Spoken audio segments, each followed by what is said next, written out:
Hi, you guys. Welcome back to my channel. I'm so happy that you found your way here. I hope you click like, subscribe, and share, and that you drop a comment in the comment section below this video. So this video is on the Richat structure. I was asked by a viewer to do a video on this. And I thought, why not? Why not? Let's have a look at the structure. Let's have a look at the energies around it. And for those of you that don't know what it is, let's just do a quick summary of what the Richat structure is and why it could be super important. The Richat structure, often called the Eye of the Sahara, is a massive circular geological formation in Mauritania, West Africa. Spanning approximately 40 kilometers or 25 miles in diameter, it is a striking feature in the vast desert landscape, so distinct that it can even be seen from space. While originally thought to be an impact crater, further studies have revealed that it is actually a deeply eroded dome of sedimentary and igneous rock dating back to the Proterozoic eon over 1 billion years ago, with its more visible formations shaped during the Cretaceous period, roughly 100 million years ago. It's a natural wonder with an unusual formation, consisting of concentric rings of rock caused by uplift and erosions over millions of years. The inner rings are composed of older Precambrian rocks, while the outer layers feature younger sedimentary deposits. Despite its near-perfect circular shape, no evidence of extraterrestrial impact such as shocked quartz or high-pressure minerals has been found, ruling out the possibility of a meteorite strike. What makes it significant? Its mysterious symmetry. The near-perfect circular rings of the structure have puzzled scientists and researchers for decades. Geological rarity. While other domes exist, few resemble the Richat structure's concentric ring pattern. Cultural and mythological connections. The site is located in a region historically linked to early Saharan civilizations, and some ancient maps depict notable cities in the area. There's also the Atlantis connection, and that's what we're going to be diving into today. One of the most intriguing theories surrounding the Richat structure is its possible connection to Plato's legendary lost city of Atlantis. According to Plato's descriptions in Timaeus and Critias, Atlantis was a circular island-like city with alternating rings of land and water, fitting remarkably well with the Richat structure's design. Other compelling connections include the size matches Plato's account when adjusted for Greek measurements, the location aligns with Herodotus's map, which placed notable civilizations in West Africa. The area was once a lush, fertile region during the African Humid Period, supporting the idea that an advanced civilization could have thrived there before desertification. While mainstream geologists dismiss the Atlantis theory in favor of natural explanations, alternative historians and researchers continue to explore the possibility that the Richat structure may hold secrets of a forgotten past. On Bright Insight, run by Jimmy Corsetti on YouTube, he has an entire playlist of, of videos, if we go to playlists here, all about Atlantis and the Eye of Africa. He details all the facts that align with the stories told about Atlantis that came down from Plato, how Plato described it. And when we remember that Plato also wrote down what he had heard, not what he had actually experienced, it makes it all the more remarkable. But certain things like Atlantis was supposed to have red, white, and black stone that they built their houses with. All around the Richat structure, red, white, and black stone has been found. The amount of rivers towards the north of Atlantis, the opening of Atlantis, the rivers towards the south of Atlantis, this all lines up with the Richat structure and geological formations that are found there. So he goes into detail about all of this and explains exactly why he believes that this is where Atlantis was. And of course, it's not a completely, there are people that believe that Atlantis was somewhere else, that in spite of all the evidence pointing to it here, they believe that there's more evidence in other places such as the Azores or But I personally feel also that this structure is there's something to it. There's really something to this Richat structure. It does feel as if there's a powerful feminine also energy here. This makes complete sense to me that they would also maybe utilize an existing geographical structure and just build their city on top of it, and makes total sense. So this is, yeah, watch the videos, you guys. They will be eye-opening and just, information or food for thought, something for your mind to play with. But let's dive into the questions that I have around the Richat structure and what might be. What might be? The first question I have is, what is the energy signature? What is the energy signature here of the Richat structure? What can people feel when they go there, when they actually visit the Richat? Richat. So the first thing I'm getting is heat. Like I feel heat, like absolute heat. I keep getting hot doing this reading, and I kind of mentioned that before. So I feel like there's this immense heat that is coming up, but there's also an energy that is, I feel, rising up out of the structure, and it goes straight up. Or like this, yeah. It goes like this, but it's going up, and the energy is rejuvenating. Like it does feel like a reviving energy. It feels like a vivifying energy.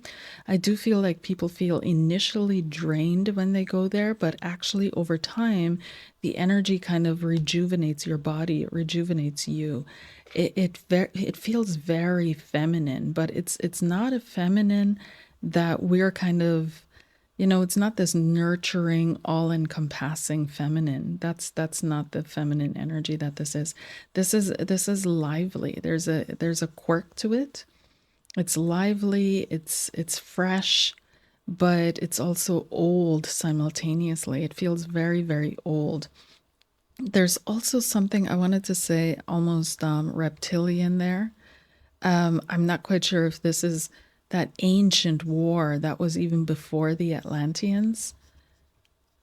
I'm not quite sure if this was a war with the reptilians, but there's an energy there that is reptilian. I'm not quite sure if there are reptilians there now or underneath, but it does feel reptilian.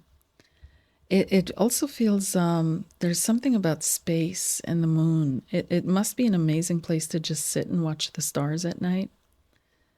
There's something about the stars, seeing the stars there, that I'm picking up, that is very important.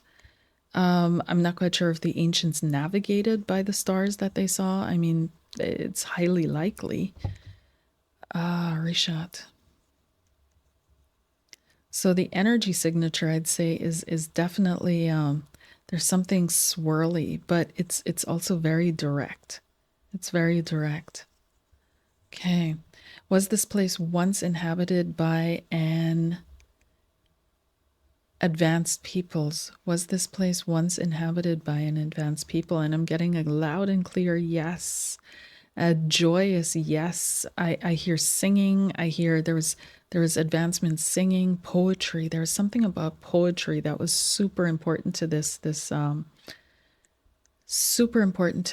society. Something around poetry, having a way with words. Words were very important. How people spoke, how they articulated, what they wrote. They had writing. This wasn't a primitive people at all. So yeah, but there's something very, very, very important about poetry. I'm also picking up something about a priest king, but this priest king he wasn't great. No, he wasn't great. All of a sudden I saw bars. It feels like the Eight of Swords card, and it feels like, people would have felt kind of imprisoned in this, but it's not a prison. It's a society that was overbearing. This is like an old overbearing society. That, that point where society reaches like where it's at now, where it's so heavy that nothing moves. And I feel like there was something of a revolution already happening. Okay, I know I'm sliding into storytelling, but that's literally what I'm picking up here. Okay, there was a revolution already happening at the time of the catastrophe, and there was a catastrophe there. Does the structure hold any spiritual? I'm picking up more trade, actually. I feel like they had spiritual points, but it wasn't a spiritual hub. Like, I wouldn't say it was a Mecca or Rome or anything like that. It was a trading like there was a lot of trade, merchants, wealth, materialism, the usual thing that we're having today. Like that's what I'm picking up there. It was a place of trade. It was a marketplace. Okay, what else, please? Are there any hidden chambers underneath? I feel like everything's collapsed. That was underneath. They did have stuff underneath. I'm seeing these loops, so it's almost like corridors and tunnels. But I also feel multi-leveled. And it's all collapsed though. It's all rubble and turned to earth. So we're not going to find it. I don't feel that. Is the Richat connected to Atlantis or a lost civilization mentioned in ancient texts? Is the Richat connected to Atlantis? I'm getting a clear yes. Yes. Yes. Yes. Yes. It feels like the beach or the ocean. Richat was close to the ocean at one point. There was a lot of water and it was underwater for quite some time. And it does feel like the beach or the ocean, this was a seafaring people, and the beach or the ocean was significant. They also worshipped a sea god, like a sea people, sea god. They believed in spirits of the ocean or spirits of the sea. They believed in a sea god. I keep getting the beach and the waves here. There were rituals held. I keep seeing people in the water. I'm seeing people walking out in the water doing things. And it's interesting because there's it connects with the rituals held in the water by the Maya. The Mayan rituals, they somehow connect. Okay? They somehow connect, traveling over water, that kind of thing. Did Atlantis have an outpost colony? Did Atlantis have outposts? Yes.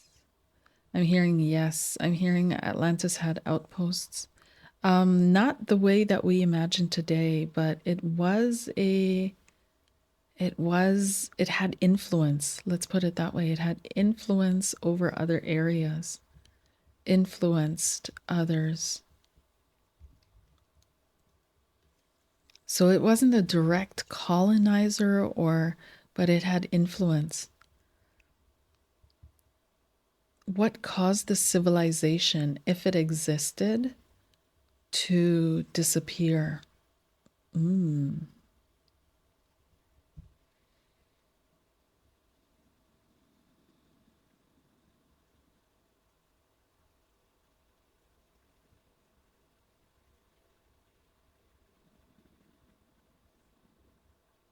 Again, I'm feeling like this amazing. Did you guys see that? Yeah. This is exactly what I'm feeling, like this finger point that is coming straight down from the sky. Okay? This is coming straight, something massive, like a massive beam of light coming straight down from the sky. That's what I'm seeing. Okay? And it wasn't just the water. It wasn't just the water. It's almost as if this finger point that came down caused the waters some way, somehow. Was the Richat structure influenced by extraterrestrial forces? Hard yes. Absolutely yes. Does this location have a connection to ancient knowledge? Not the way that we idealize it and romanticize it. This was a place of trade, you guys. It was a military hub, a place of trade. It's like the modern day US. Okay. It's like the modern day United States. And sure they had everybody there. And sure they had spiritual centers, but it wasn't a spiritual center. That's not what it was known for. That wasn't its thing. Is there an energetic portal or vortex at this site? Yes. The energy from all those billion years ago, from this world ending, whatever the heck this was, that has stayed in our collective consciousness, is still there. Like it's still giving off energy. It's still giving off energy. And there's something deep underneath, like deep underneath, deep within, that is deep underneath. All of a sudden, I'm seeing caves, caverns. We will never discover those, but there's something that is deep underneath the Richat structure. There is something there. Do the concentric rings hold encoded information, and are there anomalies in time space around the structure? I'm not picking up any anomalies. That's not what I'm feeling. And I'm feeling like the energy, like I said, is it's rejuvenating if you know what to do with it. But initially it feels exhausting. Initially it feels like exhausting. It drains your energy quickly. People get tired quickly there. They're exhausted quickly, but it's also the immense heat. But there's something about that area that is it takes you back. I don't know if you guys have experienced this, if you've walked into places that have had a lot of history, a lot of things happen. And then when you leave the place, it feels like you took a walk through time. Like if you go to museums or if you go to old castles or something, and then you walk through the castle and you leave, and all of a sudden you felt like you time traveled. This is that place, but it's not time travel. It feels like something else, like multidimensional or something. It's very connected to the feminine energies of the earth, of the pure earth energy. This is like pure earth, pure Gaia energy. This is where Gaia was hit to the core. Okay. There's something that's underneath the Richat structure, and it goes straight, like it goes deep, deep, deep, deep, deep down. And it feels like this is somewhere where this came from off Earth, like from a satellite, a ship, I don't know. But I see like a laser that goes right into the center, and it caused the Earth to ripple. Like the pressure was so much. And this rippling of the Earth, it feels like it hit the center of Atlantis.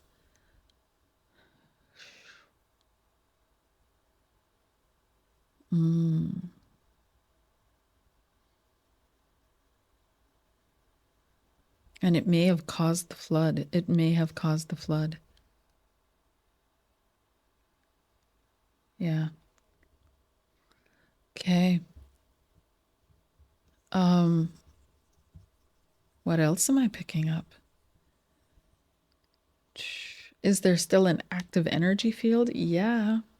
What is the significance of this location in Earth's spiritual energetic grid? The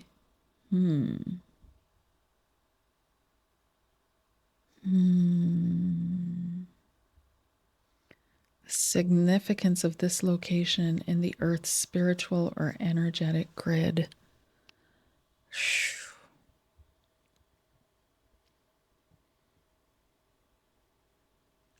I feel like this is a scar. Like as much as, you know, as much as we want to say this is a geological, natural geological formation that could, uh, it's a natural geological formation, yes, but it's also an impact. There was an impact there. Dead center impact. I keep seeing this laser that is coming straight down.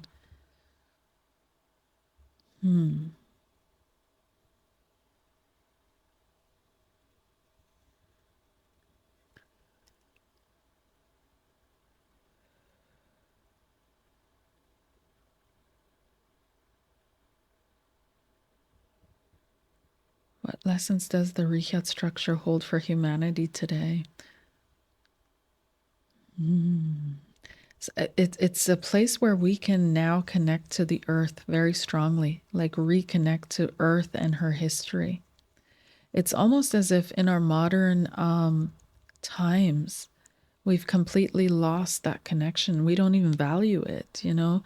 We think that history is in books, but this is a place where history is in the earth. And when we're there, we can tap into her consciousness and realize that we're really one with the earth, that we belong to the earth, that we are her children, and feel that again, and feel that this is a part of our identity, our human identity, our global identity, and that we all belong here on the earth. It kind of reminds me, you know, of this scar that I have on my forehead. I don't know why. All of a sudden, I feel like, whoa, what is that? You know? Okay, what else is coming up, please? What else is coming up about the Richat?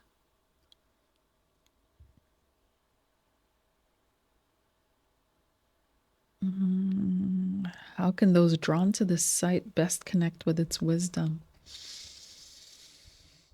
The Richat structure.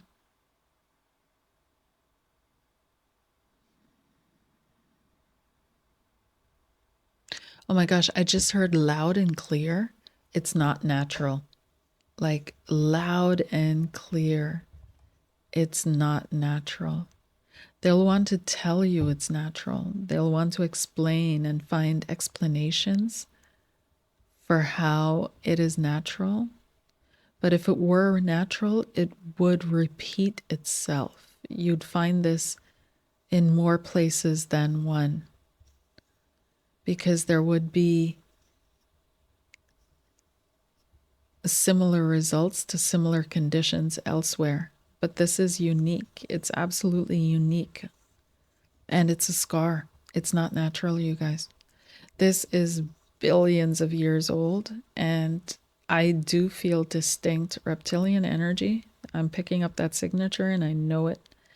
And I saw very distinctly this laser beam that shot right into the center, and I can hear the crunching and the rippling and the absolute destruction. And I feel like that triggered the waters. That triggered the waters. And I do feel that there was somewhat of a construct there already, right? So it was a natural plane, a natural space that was there already. But I feel that these ripples, the way that we see them now, they were enhanced through this energy weapon. I'm seeing an energy weapon that hit this, and it left a scar. It absolutely left a scar. Absolute. And when we're looking at it from above, it actually looks like an eye. It looks like an eye. The eye of the Richat. It's wild.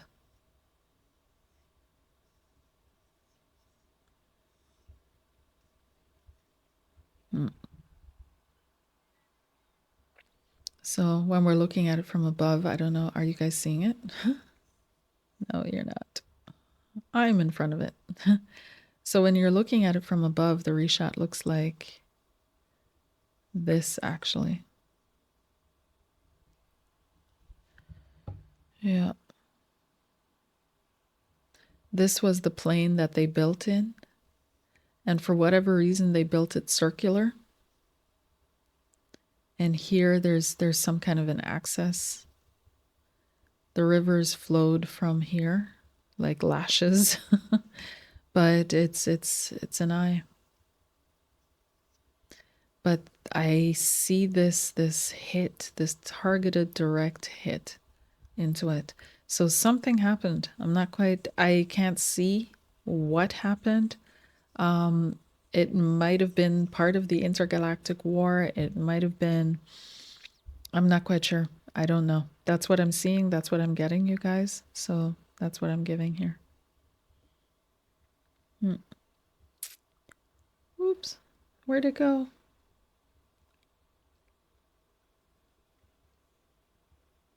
Okay. So yeah, let me pull some cards just to close this off. Let's see, the Richat, please. So the card that fell out with the Richat is the Five of Cups. That just flew right out. And the Five of Cups is great disappointment, great grief, great pain, great sadness, great suffering. So it is a place that holds tears. It is a place that holds suffering. We've also got the King of Pentacles, and this is, again, King of Pentacles has to do with trading, has to do with commerce, has to do with money, finances, that kind of thing. So it was definitely a very wealthy place, a place that had to do with trading, commerce, finances. We've got the Nine of Swords. There's some kind of I'm saying like a very dark period that happened here. Nine of Swords, warfare, anxiety, worries, pain, Richat structure. The Richat, please. The Richat. We've also got the Knight of Swords, more war. Okay, more war. Inciting things. What happened? Richat. And we've got the Four of Wands, but it was a home to many. And they were, I feel like this was the United States of the ancient world, highly successful in certain ways, but absolutely not in others. And here we have the Ten of Pentacles again. The Ten of Pentacles, once again, has to do with money, has to do with finances, has to do with legacy, inheritances, marketplace, that kind of thing, right? Two of Pentacles. This was Miriam rejoicing. So I'm not quite sure why this is on the Two of Pentacles in this deck, but it is. But I feel like it wants to say that this was a place of also uncertainty, but looseness, looseness, happiness, joy, exuberance, but not really deeply rooted, like very ambivalent, very party atmosphere. We've got the Five of Pentacles. There was extreme poverty in Atlantis. There was extreme poverty. There were very, very, very poor people there.